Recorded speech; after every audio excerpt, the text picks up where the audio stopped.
Good evening, everybody. How you doing tonight? My name is Dan. I'm the Jazz Shepherd. Welcome to part 6 of our series on 1955 and 56, the dawn of the LP era.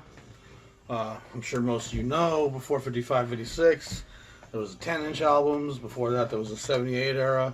55, 56 was a real transition in the music business, kind of like the compact disc was in the late 80s. All these labels were issuing back catalog, and Atlantic Records Part 6 is no exception. They were founded in New York in the late 40s, I believe. 47, I think, is what I found. Neşevi and Ahmet Ertegun, a couple of Turkish immigrants. Herb Abramson was also a major partner, who was also affiliated with the Jubilee label for a short while before he came over to Atlantic.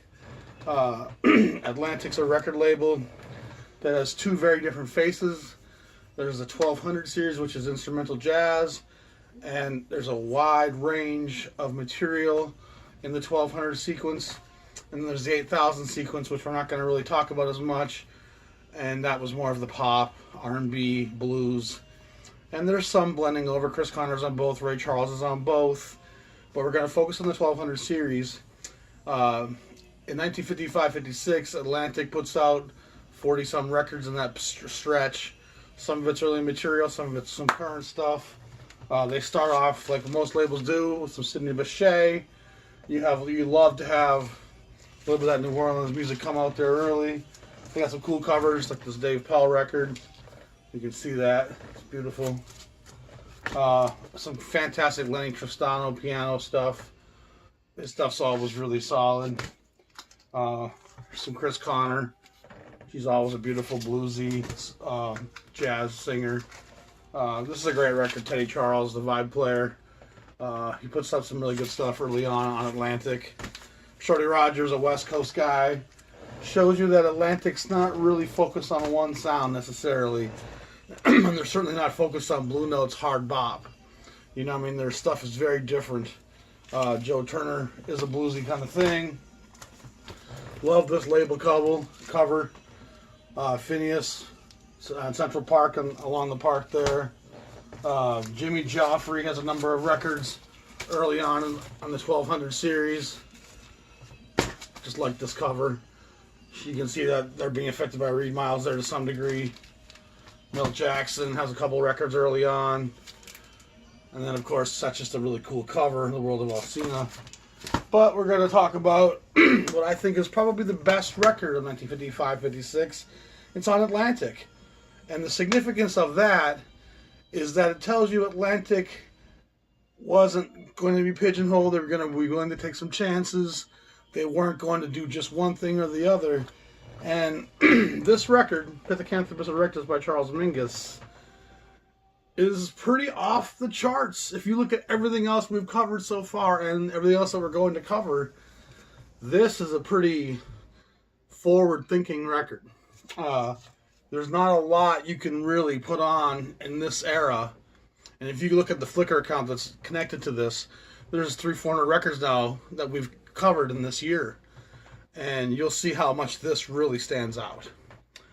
And having covered as much as we have of the New York labels, and we're going to go to Chicago and New York and LA after this. We still got Verve and ABC Impulse to do for New York and a few small labels. Then we'll go out west.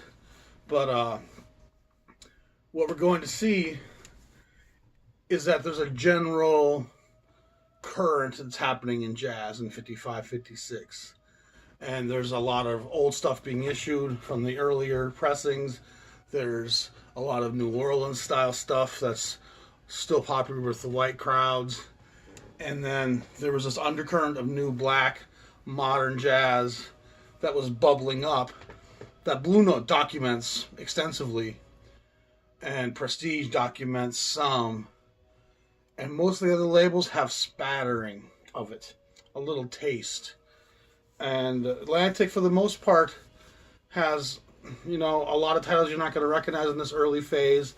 They're going to sign Coltrane pretty soon in 58, and that's going to really change, along with some of the other Mingus recordings, how we view Atlantic Records. But that's not by any means the majority of what Atlantic's doing.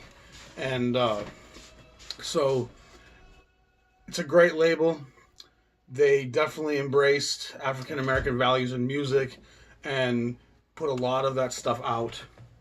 Ahmet Neshui Erdogan, Tom Dowd, the producer, engineer guy. A lot of great stuff, a lot of good sounds. Some people complain about some of his engineering. I'm not a super big audiophile guy. I just like to feel what I'm feeling. I don't really break down the sound quite like some cats do, but that's what they do. You can hear them. I'm going to talk to you about different things. But we're starting to see what's happening in jazz in 55, 56, and hard bop is trying to take over from bebop.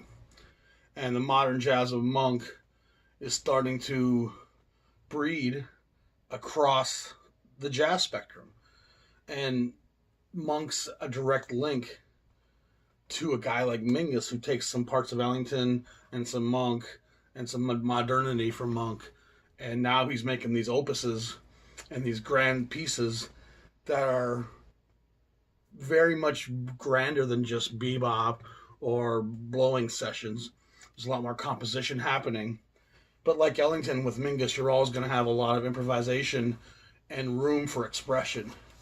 So Atlantic, it shocks me when I think about it now that Atlantic has probably the best, most important record in 55, 56 in jazz. Pithecanthropus erectus, it really is kind of a prescient trendsetter and really opens the door saying the Pandora's box is now sprung.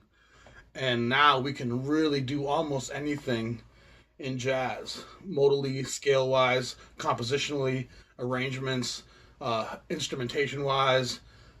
It's just a pretty landmark record in a lot of ways. And some of the other songs on that record as well, you know, they really, their sounds, timbres, and a style and a feeling in jazz that we've never really felt before. And I think if you were to scan through that Flickr account that's linked to this and look at all the records of Blue Note, Prestige, and Riverside, and all the New Orleans stuff, and the Savoy 40s bebop, and Bethlehem with their mod jazz, and you think about all that's happening, then along comes Atlantic with its, you know, New Orleans throwback and its piano Tristano, and then they drop this Mingus record.